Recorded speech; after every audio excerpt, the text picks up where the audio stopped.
Good morning students. ये second part है motion and time का। अब हम फर्स्ट पार्ट तो हमने स्पीड पढ़ा था, उसी को आगे हम कंटिन्यू करते हैं। ठीक है, पेज नंबर 146 145। ठीक है, the speed calculate here is actually average speed. यहाँ पर जो स्पीड के बारे में बात हो रही है वो क्या है, एक्चुअली क्या है, एवरेज स्पीड है। In this book we shall use the term speed for average speed. यहाँ पे जो हम स्पीड वर्ड यूज़ कर रहे हैं उसका मीनिंग है वो एवरेज स्पीड है, यानी औसत चाल है। So for use the speed it is total distance covered divided by the total time. यानी जो स्पीड है वो total distance upon total time है। यानी टोटल स्पीड का फॉर्मूला क्या हो गया, total distance upon total time. ठीक है, अब यहाँ बात हो रही है मोशन की। दो तरह के मोशन होते हैं, नॉन यूनिफॉर्म मोशन और यूनिफॉर्म मोशन। और मोशन नॉन यूनिफॉर्म का मतलब इस टाइप का मोशन, जैसे कि कोई कार है या कोई भी चीज़ है वो चल रही है तो कभी उसकी स्पीड स्लो हो जाए, कभी फास्ट हो जाए, है ना, पूरी यात्रा के दौरान। तो वो इस टाइप का जो मोशन है वो क्या नॉन यूनिफॉर्म कहलाएगा।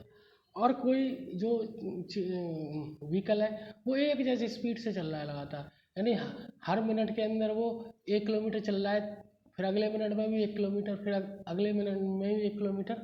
तो इसका मतलब उसकी जो स्पीड है वो कैसी होगी, यूनिफॉर्म मोशन होगा उसमें, वो यूनिफॉर्म मोशन में होगा। ठीक है, तो वी यहाँ से पढ़ेंगे, we can determine the speed of given object once we measure the time.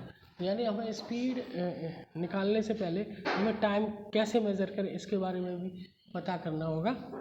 तो class 6 you learn how to measure the distance. यानी क्लास 6 में तो आपने ये पता लगा लिया कि भाई मेज़र डिस्टेंस को हम कैसे करते हैं, मीटर से करते हैं, सेंटीमीटर से करते हैं, किलोमीटर से करते हैं, और उसको नापते कैसे हैं। But how we measure time, लेकिन अब टाइम को कैसे मेज़र करें ये वाली बात आती है आपके लिए 7th क्लास में। तो लेट अस फाइंड आउट, उसके बारे में हम पता लगाते हैं। तो measurement of time, did you not have a clock. यदि आपके पास में है ना घड़ी नहीं हो तो how would you decide what time of the day it, यानी अभी कितना टाइम हो रहा है ये कैसे पता लगाएंगे, घड़ी नहीं है तो क्या करेंगे, हम सन की रोशनी की तरफ उसकी शैडो से हम पता लगाएंगे, सन की पोजीशन से हम पता लगाएंगे। Have you ever wondered how our elders could tell the approximately time of the day by just looking the shadow. जो हमारे पूर्वज होते थे ना उनके पास घड़ियाँ तो थी नहीं, तो वो कैसे पता लगाते थे कि वो सन की शैडो को देख के, सन की पोजीशन को देख के उससे पता लगाते थे। Our ancestors noticed that the many events in nature repeated themselves after a definite interval of time।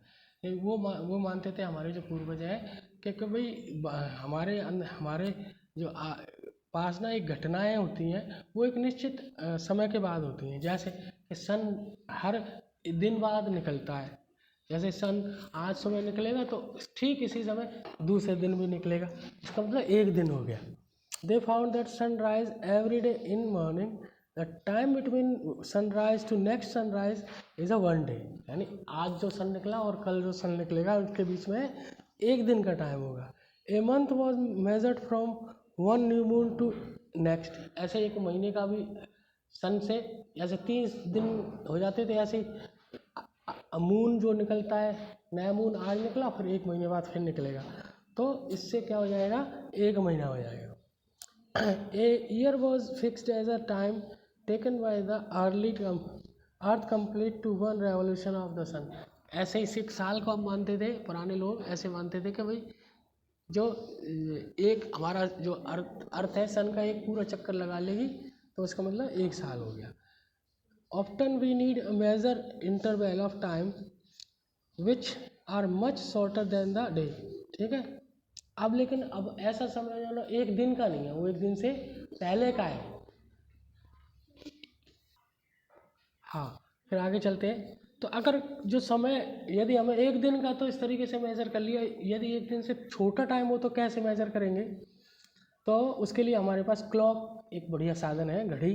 Clock और watch are the perhaps the most common time measuring device. यानी हमारे लिए बहुत ही अच्छी समय को नापने की एक डिवाइस है यानी उपकरण है।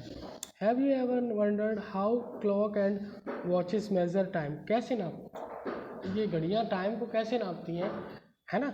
The working of clock is a rather a complex, यानी काम कैसे करती है ये तो घड़ी के अंदर का थोड़ा सा कॉम्प्लेक्स मामला है, वो आगे हम बड़े क्लास में जाके भी पढ़ सकते हैं क्योंकि वो मैकेनिकल सिस्टम है, इसके अंदर इलेक्ट्रॉनिक या मैकेनिकल वर्क है।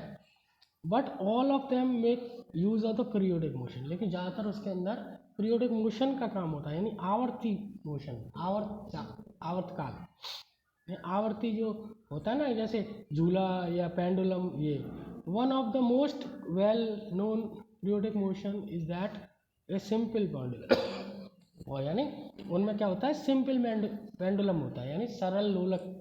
जैसे ये पुराने टाइम की जो घड़ियाँ होती थी उनमें ये होता था एक बार इधर जाए एक बार यूँ आए फिर वापस जाए, तो इसका मतलब 1 सेकंड हो गया। और 60 सेकंड हो गए, ऐसे 60 पर किया तो 60 सेकंड, 60 सेकंड का 1 मिनट बन जाता था। ये इस तरीके से गुड़ियों सुइयों को सेट करते थे। फिर उसके बाद ये मैकेनिकल वॉचेज आ गई, चाबी जिनके अंदर लगाते थे। फिर उसके बाद ये सेल वाली वॉचेज आई, डिजिटल वॉचेज आ गई। ठीक है, अब हम आगे चलते हैं नेक्स्ट पेज पर। हाँ, simple pendulum consist of A small metallic ball और piece of stone suspended from rigid stand by thread।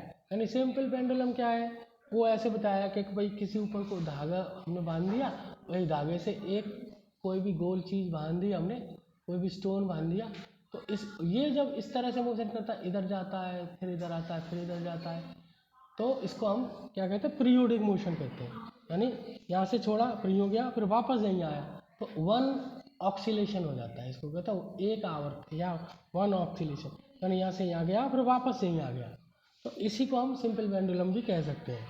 तो यहाँ यही बताया कि एक सिंपल पेंडुलम जो है वो क्या है, स्मॉल मेटेलिक बॉल होती है और एक पीस हो सकता है स्टोन का, suspended from a rigid stand by the thread.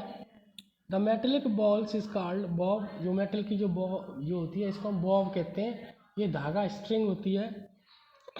Figure 13.4 shows the pendulum at rest, यहाँ भी ये रेस्ट में है। अब इसको मोशन करना है तो यूँ खींच के ऐसे ऐसे करेंगे, ऐसे ऐसे करेंगे तो ये मोशन में आ जाएगा। Shows the pendulum at rest, it means mean position, when the bob is of the pendulum is released after taking slightly one side and begin to move, यानी एक साइड ले जाके उसे इधर उधर घुमाया। The to and fro motion of the simple pendulum is an example of periodic, यानी इधर से वापस इधर गया, तो इस तरह का जो एग्जाम्पल है दैट इज क्या हो गया, ये ऑक्सीलेटरी मोशन का एग्जाम्पल हो गया। Simple pendulum, the pendulum is said to have a complete one oscillation when its bob starting from the mean position to O से अगर स्टार्ट होके मीन पोजीशन वापस O पर आ जाए, O to A to B and back to O, यानी वापस O पर आने के बाद उसको बोलेंगे वन ऑक्सीलेशन हो गया।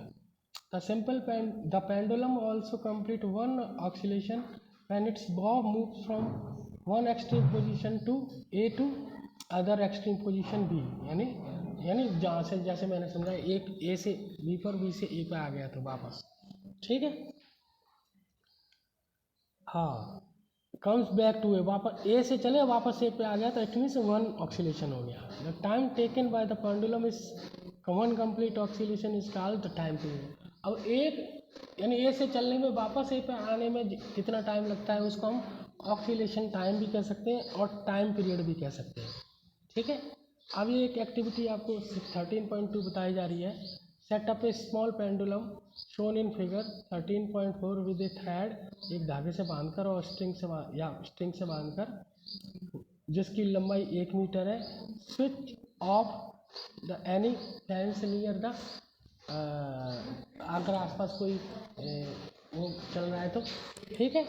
Late the bob of the pendulum come to rest at mean position, पहले उसे मीन पोजीशन पर लाना है। मार्क द मीन पोजीशन, और उसको मीन पोजीशन को आपको मार्क करना है। Bob on the floor below it और इन द वॉल बिहाइंड, ठीक है, दीवार के पीछे या कहीं भी।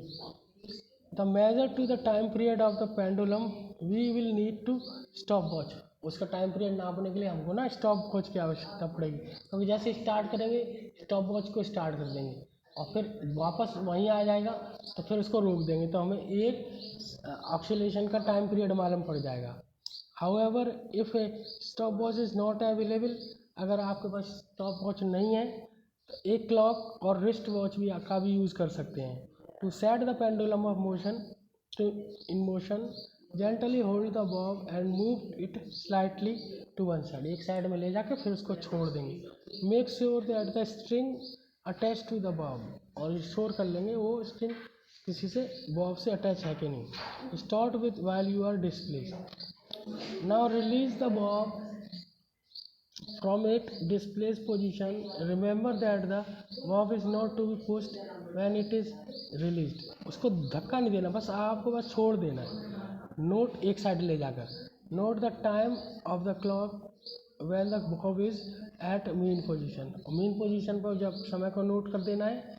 Instead of mean position you may have note the time when bob is once to extreme position, यानी अधिकतम ज़्यादा दूसरी और कितनी दूर गया उसको भी मेज़र कर लेना है। ठीक है, मेज़र द टाइम, इसी तरह से आपको 20 बार ऑक्सीलेशन का टाइम मेज़र करना है।